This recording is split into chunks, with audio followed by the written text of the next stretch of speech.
January 1943. The Atlantic is black, restless, and silent beneath a low ceiling of cloud. A German reconnaissance aircraft cuts through the darkness. Its engine steady, its crew scanning the horizon below. The ocean offers nothing, at first only waves, endless and empty, then suddenly shapes, faint, motionless. Ships. Not one or two, but many. The pilot narrows his eyes. The formation is wrong. Too neat, too still, no escort patterns, no wake cutting through the water. Yet there they are, an entire fleet, sitting where no fleet should be. Coordinates are marked. A report is transmitted. Below, hundreds of kilometers away, a U-boat receives the message. Orders follow quickly: intercept, investigate, destroy. But as the submarine closes in, something begins to feel off. No radio chatter, no change in formation. No reaction. The ocean is calm again. The fleet hasn't moved, and in that eerie stillness, a realization begins to take hold. What they are hunting may not be real at all. The war at sea was no longer just about firepower. It had become a battle of perception.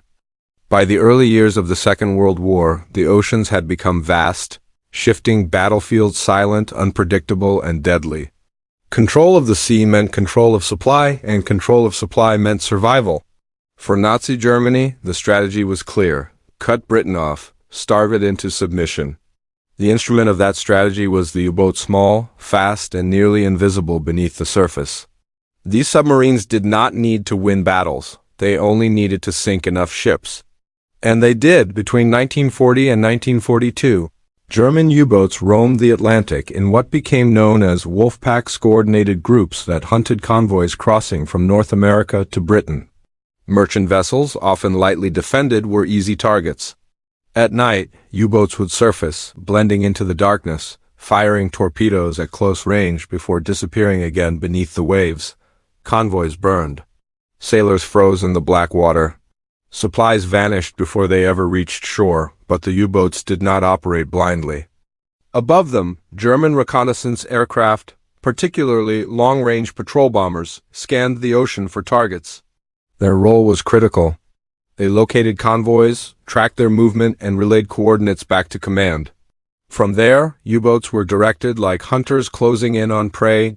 It was a system built on vision.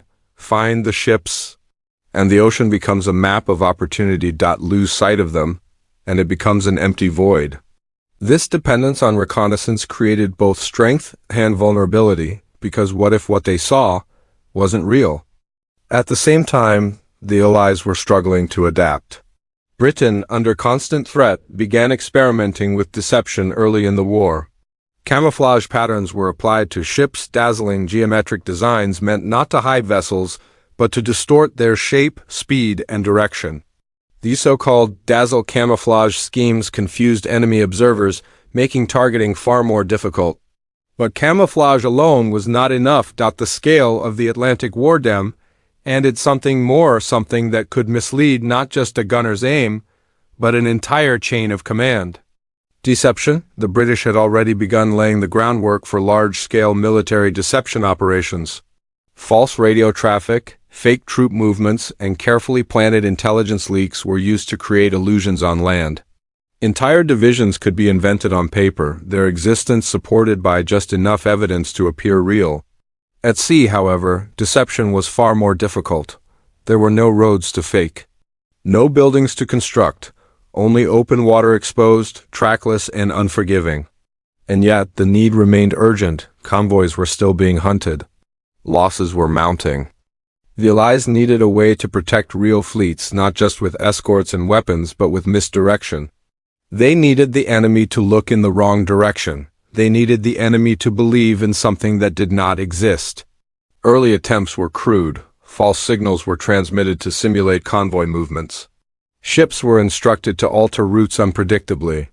Radio silence was enforced in some cases, while in others, deliberate noise was created to suggest activity where there was none. But these were fragments of a larger idea still forming. Because deception, to be effective, had to be convincing at every level, from the first sighting in the sky to the final decision made in a command room hundreds of miles away. And that required more than signals or paint. It required something physical, something visible, something that could be seen, and believed. As the war intensified, this idea began to evolve slowly, cautiously into something far more ambitious. Not just hiding ships, but creating them, not just avoiding detection, but manipulating it. Because if the enemy relied on sight to wage war, then sight itself could be turned into a weapon. And in the vast emptiness of the Atlantic, where a single silhouette on the horizon could change the course of an entire operation, the stage was being set for a new kind of naval warfare, one where fleets might appear out of nowhere, and where reality itself could no longer be trusted. December 7, 1941. The Pacific burned. The attack on Pearl Harbor had done more than destroy ships, it shattered the illusion of security. Battleships lay twisted in the harbor. Smoke hung over Hawaii. And the United States, once distant from the war, was now fully inside it.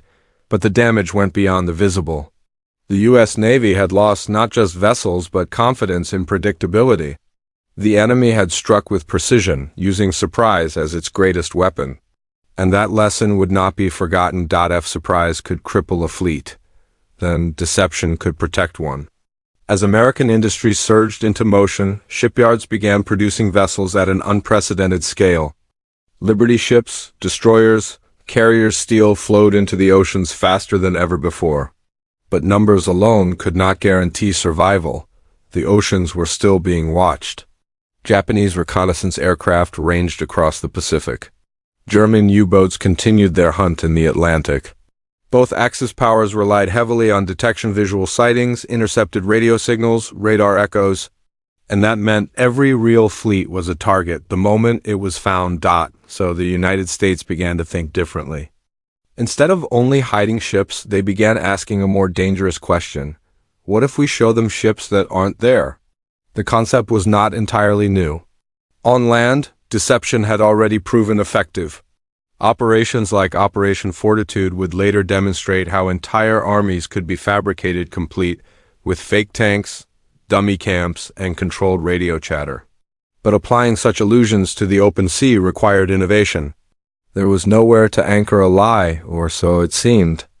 Engineers, naval planners, and intelligence officers began experimenting with ways to create false signatures, objects, and signals that would appear real to enemy observers. Inflatable structures, wooden frames, and canvas-covered outlines were tested to mimic the silhouette of ships when viewed from a distance or from the air. From high above, detail vanished. What remained was shape, shadow, pattern, and that was enough. A cluster of carefully arranged decoys could resemble a convoy. A few floating structures, paired with deliberate radio transmissions, could simulate the presence of an entire fleet. Even radar, still a developing technology, could be manipulated using reflectors designed to bounce signals back in misleading ways. To an observer relying on instruments or brief visual contact, the illusion could be convincing. But deception did not end with physical objects. Radio traffic became one of the most powerful tools in this invisible war. Signals were crafted, timed, and transmitted to imitate the communication patterns of real fleets. Call signs, frequencies, and message structures were studied and replicated. Entire ghost fleets could be given a voice, one that enemy intelligence would intercept and analyze. And once that voice was heard, it became part of the enemy's reality. This was the key. Deception was not about fooling a single pilot or submarine captain. It was about influencing decisions at every level, feeding just enough believable information into the system so that enemy command would act on it. A sighting report here, a radio signal there, a radar contact to confirm it. Individually, each element might raise doubt. Together, they formed a pattern too strong to ignore. Axis reports began to reflect this confusion. Reconnaissance crews described fleets appearing in unexpected locations. U-boat commanders were redirected toward targets that seemed to vanish upon arrival. Patterns that once made sense: convoy routes, escort behavior, response times became harder to predict. Something had changed. The ocean, once a place of calculated hunting, was becoming uncertain. And uncertainty was dangerous because every miscalculation meant wasted fuel, lost time, and missed opportunities. A U-boat chasing a phantom convoy was not attacking a real one. A reconnaissance aircraft tracking a decoy fleet was not locating the actual target. Slowly, quietly, the balance began to shift, not through overwhelming firepower, but through controlled illusion. The United States, alongside its allies, had begun to weaponize perception itself, turning the enemy's greatest strength into a liability. Sight, once trusted, became questionable. Reports, once reliable, carried doubt. And in that growing confusion, something new emerged: stories from Axis crews of fleets that did not behave like fleets. Ships that did not move like ships. Ghosts on the water. But these were not myths. They were deliberate creations, carefully designed, precisely executed, and increasingly effective. Because in a war where finding the enemy was half the battle, the ability to create a false enemy could decide the outcome before a single shot was fired. War at sea is often remembered through explosions, sinking ships, and decisive battles. But beneath those visible moments lies something quieter, something psychological. A tension that builds not from what is known, but from what cannot be trusted. And it began with the men who saw the ghosts. For Axis reconnaissance crews, the ocean was a place of routine, long hours, endless scanning, the discipline of observation. Pilots and spotters were trained to recognize patterns instantly: convoys, escorts, formations. Their reports were expected to be precise, reliable, unquestioned, but now something was breaking that certainty. A pilot would report a fleet, its size, its position, its direction. The details would be logged, transmitted, and acted upon. Orders would follow: submarines redirected, strike aircraft prepared. And then nothing. No ships upon arrival, no visual confirmation. No wreckage, no deviation in the sea. At first, these incidents were dismissed. Weather interference, misidentification, human error. But they kept happening. U-boat commanders began to express quiet doubt. Some reported arriving at exact coordinates only to find open water. Others described shapes that seemed unnatural: formations too rigid, ships too still, silhouettes that lacked the subtle movement of real vessels cutting through waves.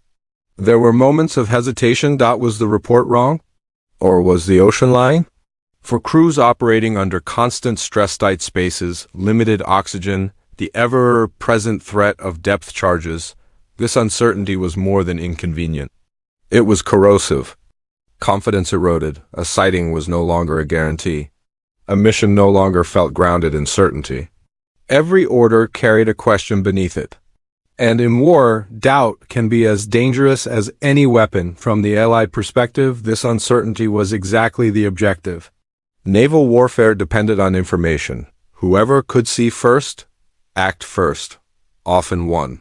So instead of trying to eliminate enemy reconnaissance entirely, a near impossible task, the Allies chose to manipulate it. Decoy fleets became tools of redirection. A false convoy, positioned strategically, could draw U-boats away from real shipping lanes. A phantom task force could suggest an impending operation in one area, forcing the enemy to reposition assets unnecessarily. It was not about creating perfect illusions. It was about creating believable distractions. Timing was everything. A decoy fleet would appear just long enough to be detected, just long enough to trigger a response.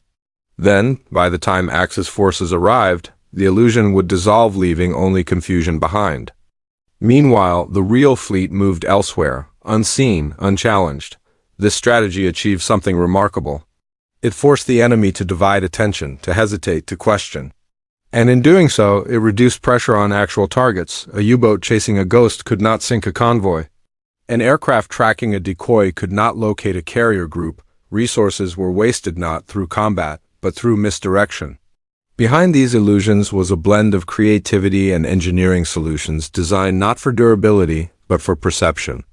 Some decoys were physical.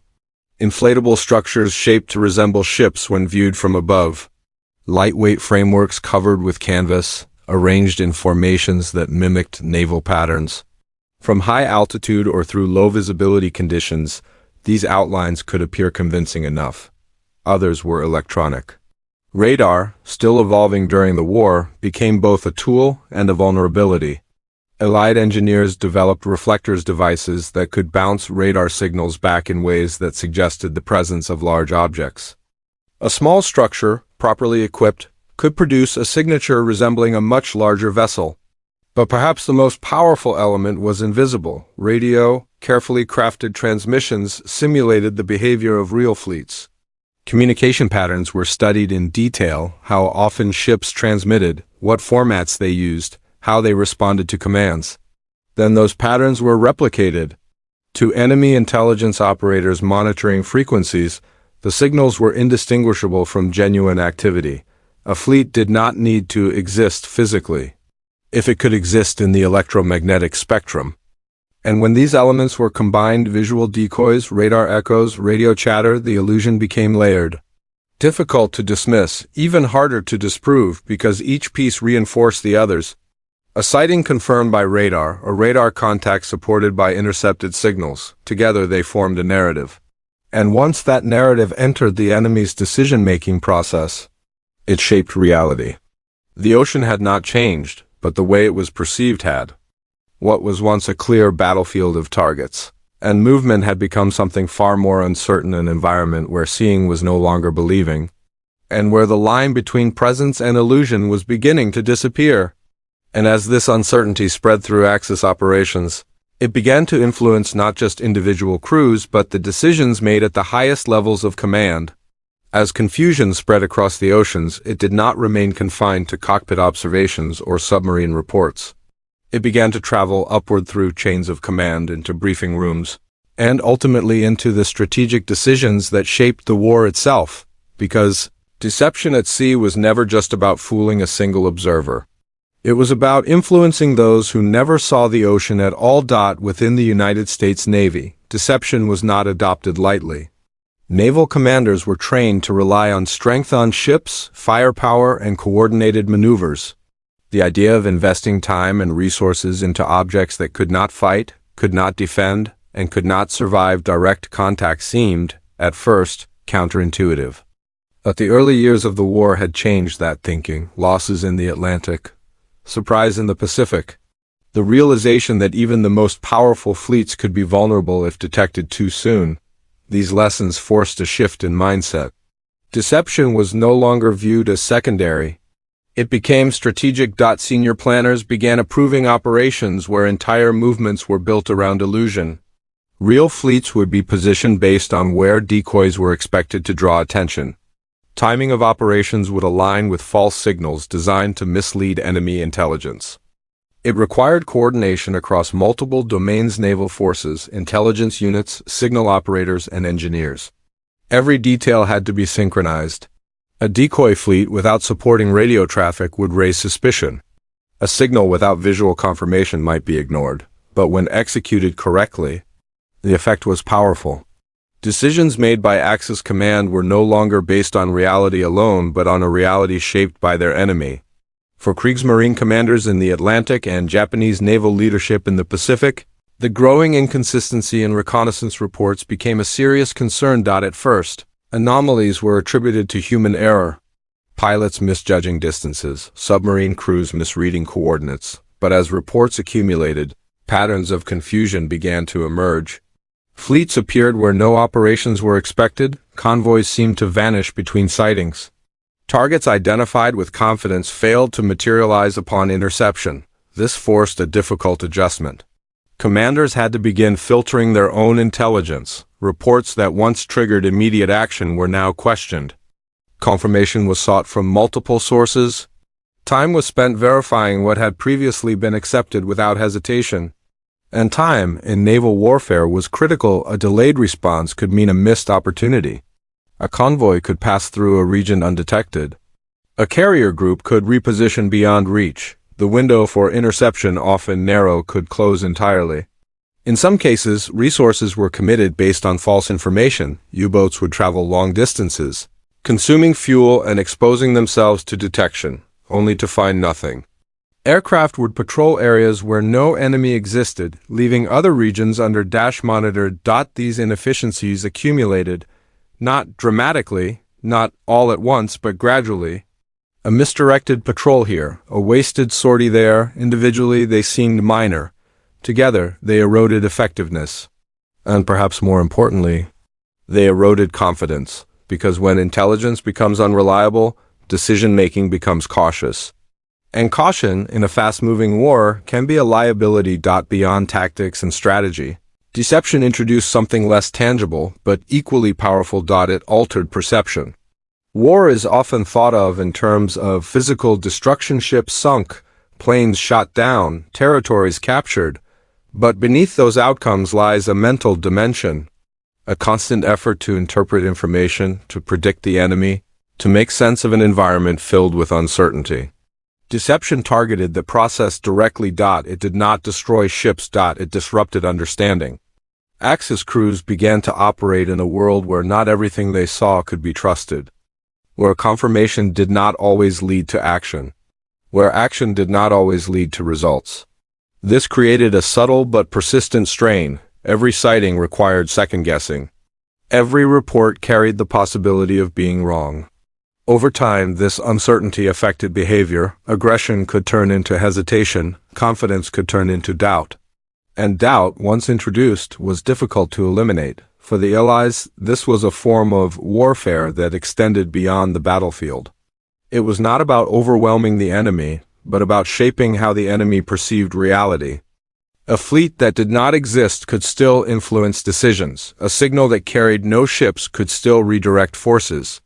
The impact was invisible, but real. Because in war, what a commander believes to be true can matter as much as what actually is.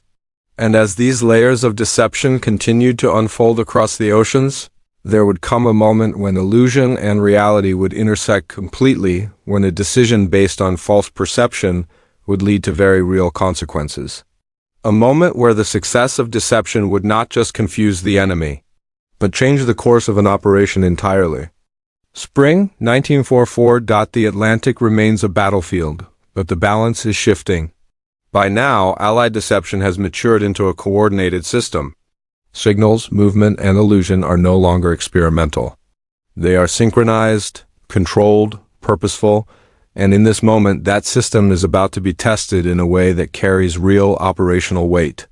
Across the ocean, German intelligence begins receiving reports. Reconnaissance aircraft operating at long range detect what appears to be a concentration of Allied naval activity west of the Bay of Biscay. The shapes are faint, partially obscured by weather but consistent enough to form a pattern: multiple vessels. Organized spacing. Movement that suggests coordination. The report is transmitted. Soon after, intercepted radio traffic seems to confirm it. Signals consistent with naval operations, structured, disciplined, familiar. To analysts monitoring frequencies, it fits, not perfectly, but close enough. Within the command structure of the Kriegsmarine, the interpretation begins to take shape. A convoy, possibly more than one, or perhaps a task group preparing for movement. Either way, it is a target. Orders are issued. U-boats operating in the region are redirected. Their patrol zones adjusted, new interception paths calculated. Fuel reserves committed. Time, once spent searching vast emptiness, is now focused on a defined objective. The ocean narrows. At the same time, long-range aircraft are tasked with continued observation. Confirmation is required, but the initial reports are strong enough to justify action. Everything points toward the presence of Allied ships, everything. Except reality, because what has been detected is not a fleet. It is a carefully constructed illusion. Decoy structures positioned with precision float in formation. Radar reflectors amplify their presence, creating signatures that appear larger and more consistent than the physical objects themselves. Radio operators, following rehearsed patterns, transmit signals designed to mimic real naval communication. Each element on its own might be questioned. Together, they form a convincing picture. And that picture is now shaping enemy behavior. As U-boats move toward the reported coordinates, time begins to pass. Hours, then more. The expected visual contact does not occur. Submarine commanders adjust course slightly, accounting for possible movement. Convoys do not remain stationary. They drift, change direction, respond to threats, but still nothing. No silhouettes against the horizon. No engine noise carried through the water. No escort patterns. Only open sea. Some commanders begin to question the reports. Others press forward, trusting the intelligence they have been given. After all, multiple sources pointed to the same conclusion, and yet, the closer they get, the less it aligns. Meanwhile, above the surface, reconnaissance aircraft struggle to maintain consistent visual confirmation. Weather shifts. Visibility changes. The shapes that once appeared clear become harder to define. Was the fleet there, and then gone? Or was it never there at all? This uncertainty slows decision-making. Further orders are delayed. Additional confirmation is requested. Resources already committed cannot be easily withdrawn, but committing more becomes increasingly difficult. And in that hesitation, something critical is happening elsewhere. Far from the false coordinates, a real Allied convoy moves across the Atlantic, unseen, unreported, unchallenged. Its course has been planned with precision timed to coincide with the diversion created by the decoy fleet.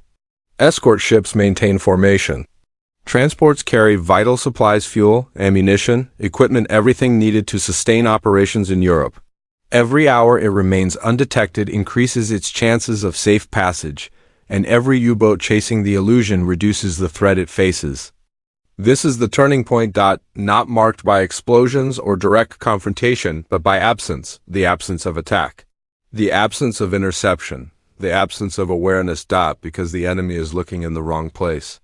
And by the time that realization begins to take hold, the opportunity has already passed. The decoy fleet has done its job.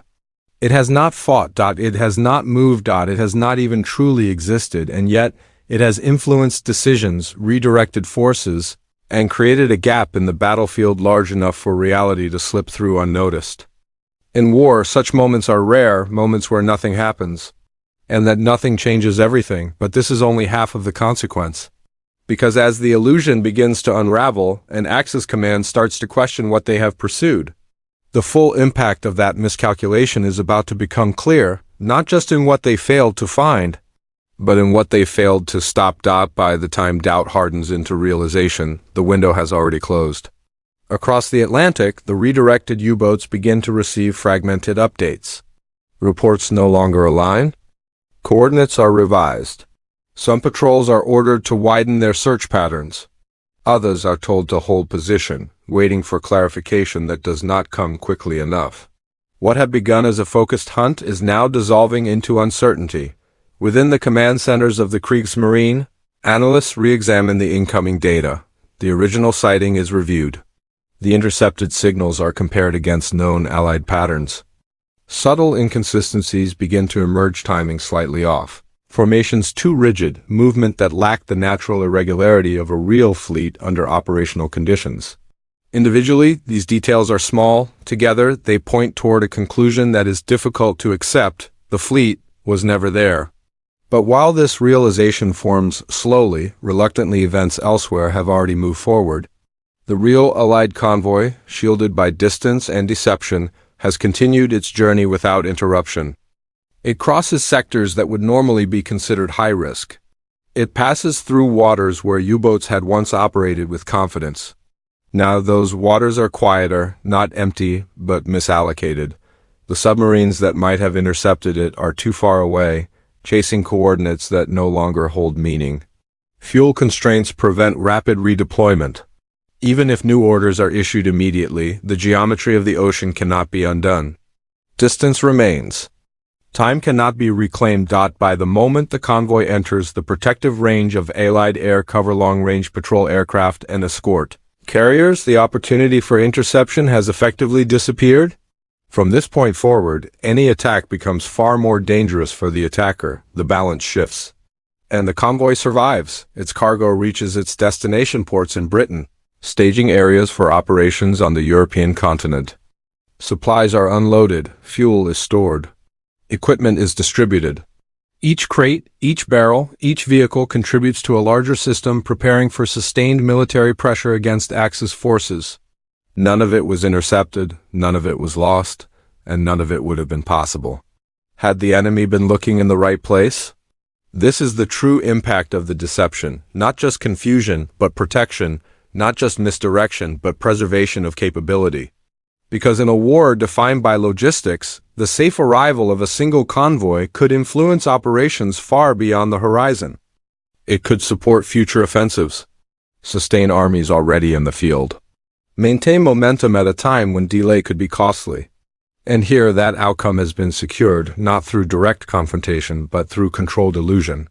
Back at sea, the decoy fleet fades. With no need to maintain the illusion, transmissions cease. Reflectors are removed or repositioned. Physical structures, never intended for permanence, are abandoned or dismantled. The ocean returns to its natural state, empty, indifferent, as if nothing had ever been there. But something has changed. Within Axis Command, the incident leaves a mark, reports are filed. Questions are raised, intelligence procedures are reviewed. The reliability of reconnaissance, once a foundation of naval strategy, is now under scrutiny, because if a fleet can be fabricated, then any sighting becomes uncertain, and uncertainty forces hesitation. Future reports will not be acted upon as quickly. Additional confirmation will be required. Time will be spent verifying what was once immediate, and in that time, opportunities will be lost. The consequences ripple outward, not dramatically, not all at once, but steadily. A slower response here, a missed interception there, each one small, each one connected. For the Allies, the success reinforces a new understanding of warfare at sea. Deception is no longer experimental. It is proven, reliable, effective when executed with precision, and so it continues to be used, refined, expanded, integrated into broader operations. Because this moment has demonstrated something fundamental. A fleet does not always need to fight to win. Sometimes it only needs to be believed, and as the war moves forward, the echoes of this realization will extend beyond a single convoy or a single operation, shaping how both sides approach intelligence. In the weeks that followed, the ocean did not change, but the way it was understood did. Within the command structure of the Kriegsmarine, the incident triggered a quiet but serious reassessment. Reports from U-boat commanders were compiled and compared. Reconnaissance logs were reviewed in detail. Signal intelligence teams revisited intercepted transmissions, searching for patterns that had been overlooked. What they found was not a single failure, but a chain of them. Each step in the process had appeared reasonable. Each decision had been supported by available information. And yet the outcome had been wrong. This realization was deeply unsettling because it meant the system itself, built on observation, interpretation, and response, could be manipulated. Previously, a sighting report carried weight. It was the starting point for action. Now, that weight was reduced. Not eliminated, but questioned. New procedures began to emerge. Confirmation from multiple sources became more important. A single report, no matter how detailed, was no longer sufficient to justify large-scale redeployment. Cross-verification between air reconnaissance, submarine observations, and signal intelligence was emphasized, but this came at a cost. Time, where once decisions could be made quickly, now they required deliberation, analysis, comparison. The process slowed. And in naval warfare, where targets move constantly and opportunities are fleeting, even small delays could have significant consequences. U-boat commanders felt this change directly. Orders became more cautious. Patrol areas were adjusted with greater hesitation. Engagement decisions, once aggressive, now carried an undercurrent of doubt. The question lingered: is the target real? This hesitation did not stop operations, but it altered their rhythm. Fewer risks were taken.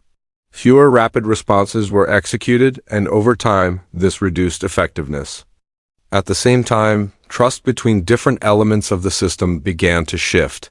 Reconnaissance crews, aware that their reports were now being scrutinized more heavily, faced increased pressure.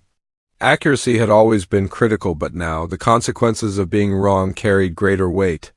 A misidentified target was no longer just an error, it could lead to wasted resources and strategic disadvantage. Submarine commanders, receiving orders based on those reports, became more selective in how they interpreted them. Some relied more on their own judgment once in the field. Others followed directives more cautiously, aware that the information guiding them might not be reliable. This subtle friction between observation and action, between report and response, introduced inefficiencies that could not be easily measured but were constantly present. Meanwhile, Allied intelligence monitored these shifts carefully. They observed changes in response times, variations in patrol behavior, the frequency and distribution of U-boat activity. Each adjustment made by Axis forces provided feedback, evidence that deception was having an effect beyond individual operations. It was influencing the system, and that influence could be expanded. The success of decoy fleets and false signals reinforced a broader strategic principle. That information itself could be shaped, controlled, and used as a weapon. Not just to hide intentions, but to create false ones. Future operations would build on this foundation. More precise. It would not replace traditional naval power, but it would complement it, enhancing its effectiveness without requiring additional ships or weapons. For the Axis, however, the challenge remained. How to distinguish reality from illusion, how to act decisively in an environment where certainty could no longer be assumed. And perhaps most difficult of all, how to rebuild confidence in a system that had been quietly undermined. Because once doubt enters a structure built on trust, it does not leave easily. It lingers. It influences.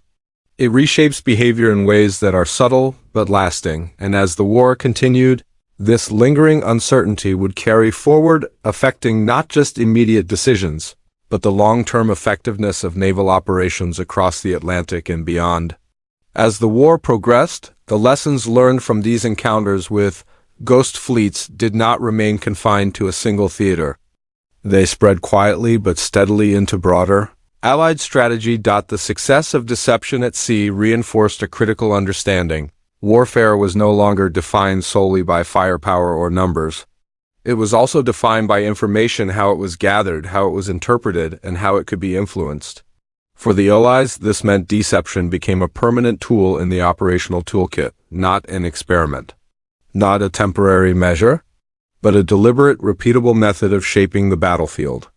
Large-scale deception efforts expanded across multiple fronts.